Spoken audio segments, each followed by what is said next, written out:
Jessica Jones episode 8, WWJD. Now, when I initially started watching this episode, I thought it was going to be focused on Jerry, because that's like the little thumbnail that they have set up for the episode. So I thought it stood for what would Jerry do, but it's about what would Jessica do. And this was a really fun episode with Jessica. It was like a Twilight Zone sort of deal, because of course we have a full-on recreation of her house. We also get a full-on flashback too. We don't get the whole trip, but we do get Jessica like waking up in the morning when they're about to go on this final trip, and we see like just before the crash, but we don't see like the actual like the direct aftermath when she finds out she's alone and everything. We kind of just get leading up to it, and then we've kind of heard enough, I guess, what happened after. She's just orphaned, and then she ends up with Trish and her mother. And this is just a crazy episode. We never do see her brother's room either. We don't see her brother's room or her parents' room, but it's like we see her room, and it's like, she has some good choice of music with Nirvana and Red Hot Chili Peppers, but we see her room and the binoculars, everything is just perfect and, very creepy and recreated, thanks to Killgrave and his magnifying glass. But the whole thing is like she's in this house, and there are of course people there, and we find out that Killgrave's kind of doing stuff. Okay, it starts off where it's like, look, I'm not going to command you to do anything you want. I won't touch you, until you decide that it's okay.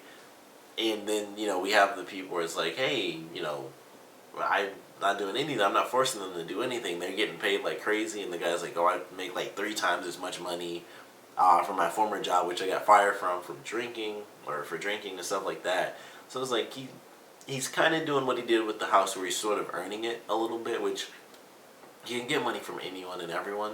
So that's probably how he was doing that too, or he probably made them lie and say that to begin with. To be totally honest, they probably weren't making any money. But we have this episode, and she's just in this house. And I knew it was going to be important from the beginning, but when they were playing the news story about the family, I'm like, sometimes you just know when the audio is so good for something, it's like, that's going to come up later, for sure. So I knew that was going to happen, and then they showed it the second time when Killgrave was watching TV, and they were talking about it again. I'm like, that's totally going to come into play again. But it was fun to watch Jessica in this house, and it's like, we have all these weird things, and it's like Killgrave wants to just make her happy, and he has like the dress, and then they have dinner, which I love that scene. He's like, like, how do you just wait around and hope people are gonna do what you say? It's like, it's unbearable. That was pretty funny. But things take a dark turn, as they always do with Killgrave, and so Jessica has her plan, and she throws the bottle, and the people just walk in. I initially thought they were supposed to like stand by her and grab her or something, even though that didn't make any sense because she has super strength. But they put knives to their necks, and it's like, of course. And she's like, I knew you had a plan. And that's pretty much it. He does torture those people like crazy, because when she leaves later, like, it's like you can't blink until she comes back, and it's just crazy stuff. It's like, that's just stupid. Like, that doesn't even make sense. Why can't they blink? And he's like, you can't blink until she gets back, because you might miss her. Like, he actually said, you might miss her if you blink. And that's insane. Like, it's just crazy to hear some of the things that he says. And we do get also a little bit of a specific about his ability, where people take things literally, because he talks about, like, I have to meticulously choose which words I say, because people will, take it, because they do it with the say hi Hank thing. And so that was the start of it, and then he actually explains, like, I have to be very meticulous, because one time I told a guy to go screw himself, and you can imagine how that turned out. It's like, well, of course, he's still an evil guy, so, like, so hard, such a hard life for you when you basically just tell people to do horrible stuff anyway. But it was interesting to get that little detail where he has to be careful about what he says. So I just thought that was a cool thing. It may or may not come up again, I don't really know, but ultimately, considering he's the bad guy, it probably won't matter, because he's the bad guy, so he'll probably be telling people to do this or that anyway, and it won't be simple stuff like say hi Hank or anything like that where it could be a little funny. It'll just be him saying, like, kill yourself or something, but he'll actually mean go kill yourself or something like that. But I like this episode. We actually get a very interesting moment when Jessica does say, like, hey, let's go for a ride, and she takes Killgrave to help save this family. And to be totally honest, I I thought that they would kind of take that route where she's like, he mentions like, I genuinely thought the right thing to do is have the guy just blow his brains out. And she's like, you're right. I seriously thought they were going to take that route, at least for a little bit. And maybe because it was, it's this episode and I believe there are only 13 episodes. I was like, maybe they're actually going to end it and it'll be like really depressing and sad. And then she kind of escapes them maybe in season 2 or something crazy like that. But instead, she goes to Trish and they have their little talk. And when she comes back, they have Chinese food, they have dinner. And I was like, man, she's going to just try to make him a good guy. And then everyone passes out. I didn't know what was happening, to be totally honest. When the first person passed out, I was like, I don't know what in the world's going on. And then it kind of clicked after like less than a second. I'm like, oh, she probably just drugged the food, and that's exactly what happened. And I was actually surprised she didn't drug his food, but I guess it wouldn't have been the same thing. But it was pretty cool. And she knocks him out. And also, before that, because I totally skipped over this, but it does kind of come right back after she does leave the house anyway. So she takes him out, she runs into Simpson, and it's like, oh, hey, I can't let you take him, I gotta, get him here myself, because I don't want him dead, I have to actually help Hope. So, I'm taking him, and she jumps up in the air, and she's gone. And then the woman that, kind of had the story, and she said, like, she said, I should have told you because I had a feeling and everything because she wanted to feel important. She comes back into play. I knew it was going to be bad. As soon as she was walking, I'm like, this is not good. And it's just like, are you, I think she didn't just call him Simpson. It was like something else with his name. And it was just like, she had the bomb that he planted in the house initially and took out his buddies, almost took him down. And it was just crazy. Like, it was just a crazy scene. And it was just nuts. Like, I didn't see that coming. They they all barely escape. And it was just nuts. And so now he's, been taken to the hospital. Hopefully that's actually in this episode. I could easily be blending them. But I'm pretty sure it was in the episode he got taken to the hospital, which is not a spoiler anyway. But, he's in the hospital. He calls for, like, this random general. Or not, he doesn't call him a general, but this random person, or whoever this guy's supposed to be, and then we actually have Jessica with Killgrave,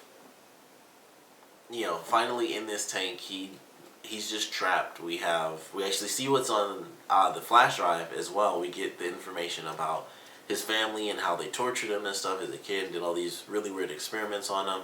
So now Jessica has him trapped, and it's like she's using that to taunt him and do everything that she can to get evidence on him and have him basically admit everything that was happening. And she kept trying while she was in the house, but it wasn't good enough. It was just like, basically, it wasn't hearsay, but it was like, it's not enough to say this guy has, mind control powers.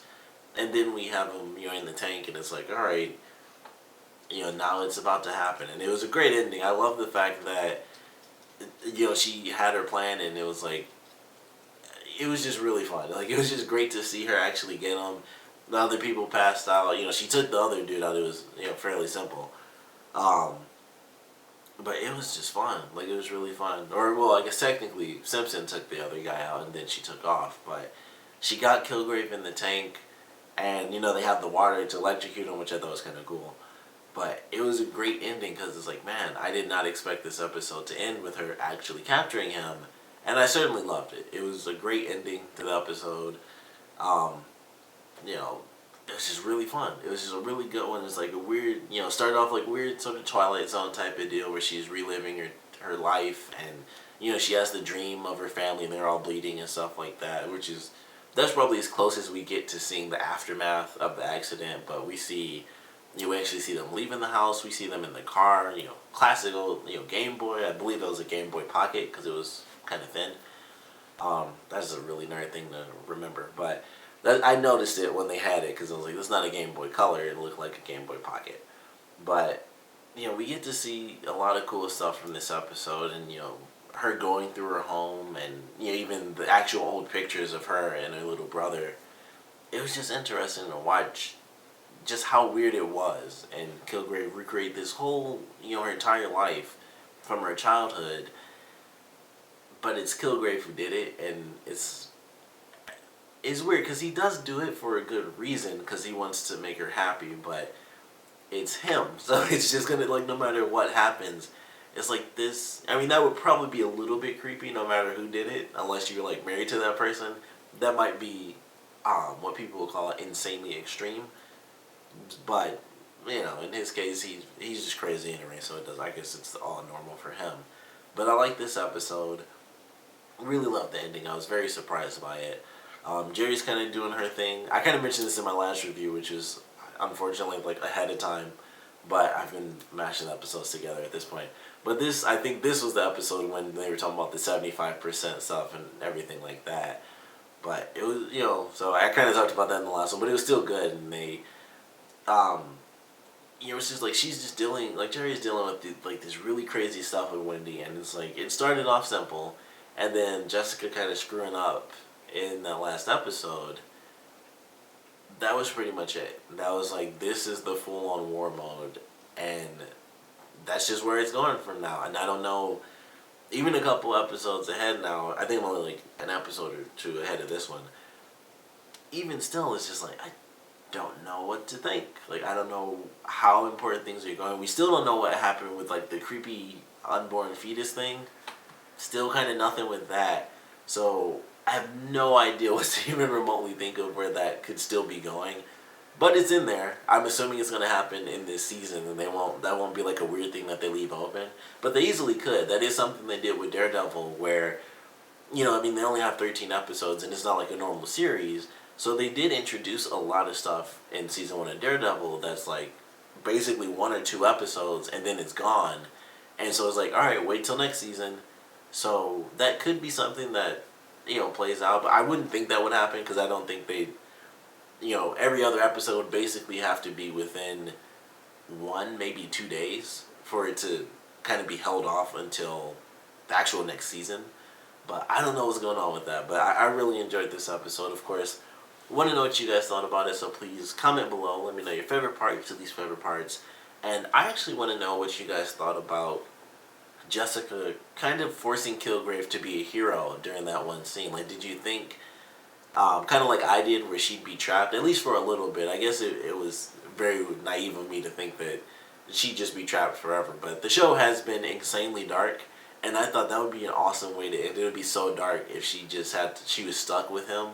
But it's also like episode 8, so it would be weird for like just 8 to 13. She's just stuck with him and trying, like she'd be trying to make it work. I'm sure, like how to just get him to confess or something. But I thought that's where it was going. But I want to know what you guys thought about the whole Killgrave as a hero thing, even though he wasn't the best at it, with his ending thinking, all right, you're a bad guy, blow your brains out. But for him, it's like, I've never killed anyone. Like, he said that a lot.